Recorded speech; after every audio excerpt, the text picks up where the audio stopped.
Hello, thank you for joining me for this very important conversation about changes in Social Security laws. My name is Chris Edney. I'm the Senior Portfolio Analyst for Spectrum Financial Alliance, a registered investment advisor in Lexington, Kentucky. I want to talk about what is happening, what the changes are, and how they affect you. So let's get right into it. So to put it simply, the part that is changing is the filing rules. These changes go into effect May 1st. That's not very far away. So who do these changes affect? One of three very important populations. It's either you, your family, or your friends. I can guarantee that somebody you know, if not yourself, is directly impacted by this change. So what exactly is the change? It's simple. The Social Security Administration is taking tens of thousands of dollars of benefits off the table. They're going to be gone unless we act quickly. So let's talk about our options. If you were under the age of 62, you just had tens of thousands of dollars ripped from your pocket and there's nothing you can do about it. Thank you very much, bipartisan budget deal. If you're between the ages of 62 and 66, you do have some options, but you also have some hard choices to make.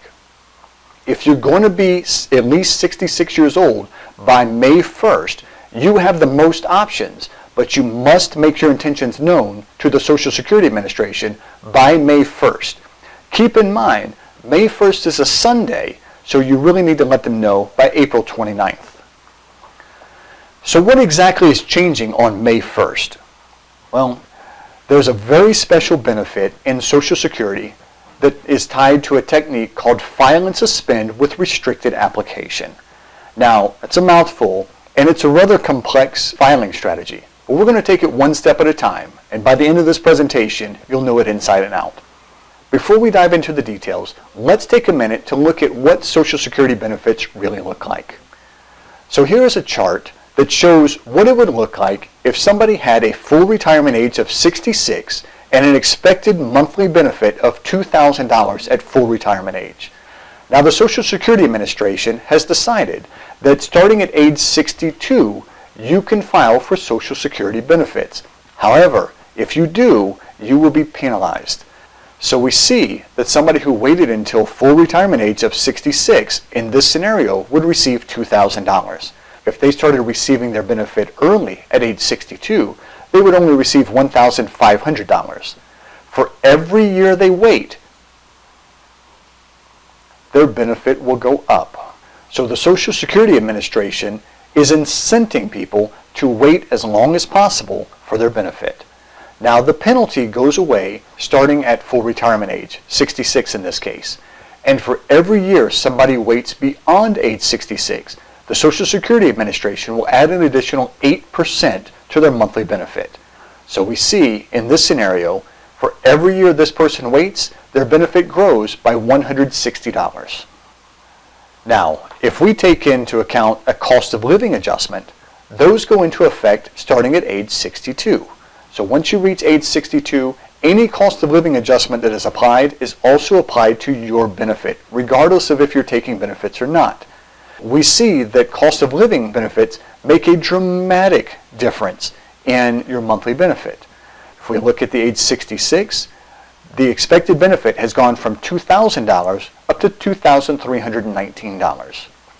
I'm not going to spend a lot of time talking about cost of living adjustments in this presentation. I really just want to call out that they can make a big impact. So let's get into how file and suspend with restricted application works by taking it one step at a time. First, we talk about filing. Starting at age 62, anybody who qualifies for Social Security benefits can go to the Social Security Administration and file an application. Once they do that, they can start receiving benefits. Now there's two very important things that filing does. It establishes a filing date, which again allows you to start receiving benefits, but it also allows somebody else to start receiving benefits based on your record. So then we have suspend. And suspend simply means that after you file, you tell the Social Security Administration that you do not want to start receiving benefits. What this does is it allows your benefit to continue to grow starting at age 66 by as much as 8% per year for up to 4 years. It will not grow beyond age 70, but it can grow by up to 32% if you delay by as much as 4 years. That doesn't include the benefit of the cost of living adjustments. It seems like a lot of work to go down, file the application, and immediately suspend it. So why would we do that? The main reason is simply to give somebody else access to your record. Who would we give access? The first would be to a current spouse. If you've been married for at least 1 year, your spouse is entitled to up to 50% of your full retirement age benefit. If you're a divorced spouse and have been married for at least 10 years and divorced for 2, you have rights to 50% of your former spouse's benefits. This also allows for a minor child who is 18 years or under, or 19 and still in school. It also allows for a disabled child, defined as a child who is or becomes permanently disabled by the age of 22. So specifically, with file and suspend restricted application, I want to talk about the spousal benefit. Again, your spouse is entitled to up to 50% of your full retirement benefit. Conversely, you are entitled to up to 50% of your spouse's benefit. However, you can't double dip. Only one of you can access the other spousal benefit. I would love to be able to get 50% of my wife's and she get 50% of mine, and we both delay until age 70. That's not how it works. You can only choose one. Generally, what will happen is the spouse with a higher benefit will file and suspend, and the other spouse will try to access the spousal benefit. So remember, as a divorced spouse, you may also qualify for your former spouse's benefit. Let's reground again. The longer you delay, the higher your monthly benefit. It will continue to grow for every year you wait. Cost of living adjustment magnifies that benefit and grows it even more. So we've talked about filing and suspending, where spouse 1 goes to the Social Security Administration, files an application, and immediately suspends, which allows their benefit to continue to grow up to age 70. So let's get into why spouse 2 would file a restricted application. And it has to do with the deeming rules. So the Social Security Administration deems that anybody who files an application wants the biggest benefit to which they're currently entitled. So if spouse 2 goes and files the application and their benefit would be greater than the spousal benefit, the Social Security Administration will automatically deem that they want the most money possible. If your benefit is higher than the 50% spousal benefit, the Social Security Administration will assume that you want your benefit. The restricted application overrides the deeming rules, and it tells the Social Security Administration explicitly that you don't want your benefit, you want your spousal benefit. Here's kind of how it works in practice. Spouse 1 goes down, files the application on their record, and immediately suspends. Spouse 2 files a subsequent application called a restricted application, and they restrict their benefit to the spousal benefit. It overrides the deeming rules and gives them access to that spousal benefit even if it's smaller than their current benefit. What this does, it allows spouse 1's benefit to continue to grow up till age 70, and spouse 2's benefit to continue to grow up to age 70. So it's double dipping. So let's put it all together with an example. Meet Fred and Wilma, the all-American couple. Fred and Wilma are both going to turn 66 years old next month. Keeps it simple as an example. Fred has expected Social Security benefit of $2,000 per month, while Wilma has an expected Social Security benefit of $1,500 per month. They want to explore their options. So the first thing they look at is what would we receive if we started receiving our benefit at full retirement age 66. And in this case, Fred would start receiving a payment of $2,000 per month, and Wilma would start receiving a payment of $1,500 per month. In total, $3,500 per month or $42,000 per year, not counting any cost of living adjustments. But they've heard that it's better to wait until age 70. Go ahead and take that additional 8% per year and add that to the monthly benefit. So they want to consider that scenario too. Here's what it looks like. They don't receive any benefit whatsoever between age 66 and age 70. Starting at age 70, Fred and Wilma both go and file for their own benefit and start receiving the combined total of $4,620 per month or $55,440 per year, not counting any cost of living adjustments. This is a full $13,440 per year that they've added to their benefit by delaying. That's a lot of money. That's a large percent. But it comes with some risks. One of the risks is that either Fred or Wilma or both don't actually make it to age 70. If that's the case, they've paid into their system their entire working life and don't get any benefit. Another potential risk is changes to the law. That is why we're having this conversation here, and it is highly possible that there will be additional changes to the law. So they want to know, is it really worth it to wait till age 70? Are there any other options? And yes, there are. Fred and Wilma can deploy the file and suspend restricted application method. So what happens is Fred goes down and files his application and immediately suspends. Wilma goes down and files her restricted application for 50% of Fred's benefit. At age 70, they both go down and amend their application to start receiving their full benefit. Fred unsuspends and Wilma unrestricts. Here's what this looks like.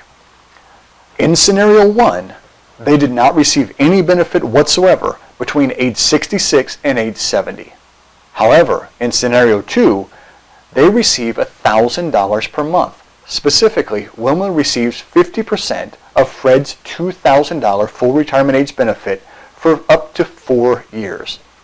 That is $1,000 times 48 months, or a grand total of $48,000 in additional total benefit.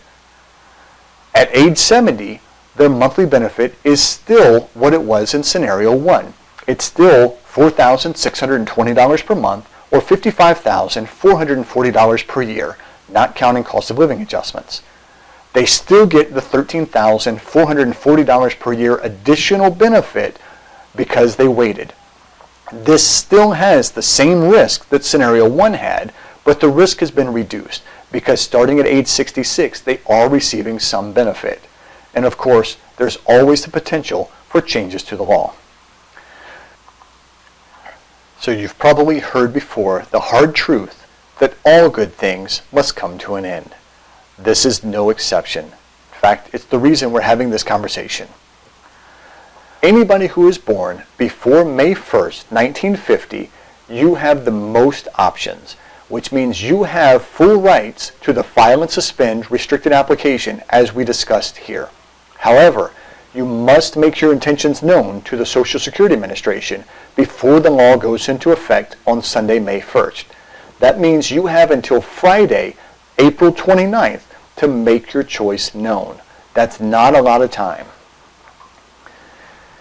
If you were born between May 1st, 1950 and January 1st, 1954, you still have some options, but your options have been restricted. You can still take advantage of the spousal benefit, but you can no longer file and suspend your own application and grant somebody access to your benefits. You have to be taking your benefits if somebody else is also accessing your benefits. So this means you can no longer file at full retirement age, suspend your benefits, and allow your spouse to collect 50% of your benefit. It's all or none. You either take benefits and allow your spouse to take benefits, or you don't. Now, this also changes how a divorced spouse is treated, because before, it did not require the consent of the other spouse to claim the 50% spousal benefit. Now, if the other spouse is not taking their benefit, you as a divorced spouse may not be able to access their benefit. So once they start collecting, you can collect. But until they collect, it's off the table for you. And for those like me who were born after January 1st, 1954, this benefit has been completely taken off the table. We have no ability to use this anymore because deeming rules are in full effect. And what that means is we can no longer use a restricted application to specify which benefit we want. The Social Security Administration will automatically deem that we want the highest available benefit. That's it. That's what we get. No restricted application. We know that a few of us have some options. A few of us have some very tough decisions to make. And a few of us who don't qualify for either of these scenarios certainly have people in our lives that do. And we have an obligation to go out and tell them about this. I hope you will share this video with them so that they can get the same information that you got. If anybody would like to reach me directly, again, my name is Chris Edney. I am the Senior Portfolio Analyst for Spectrum Financial Alliance in Lexington, Kentucky. I can be reached at 859-223-6333 or at my email address, cedney, C-E-D-N-E-Y, @spectrumalliance.com. Thank you so much for attending this presentation. I wish you all the best.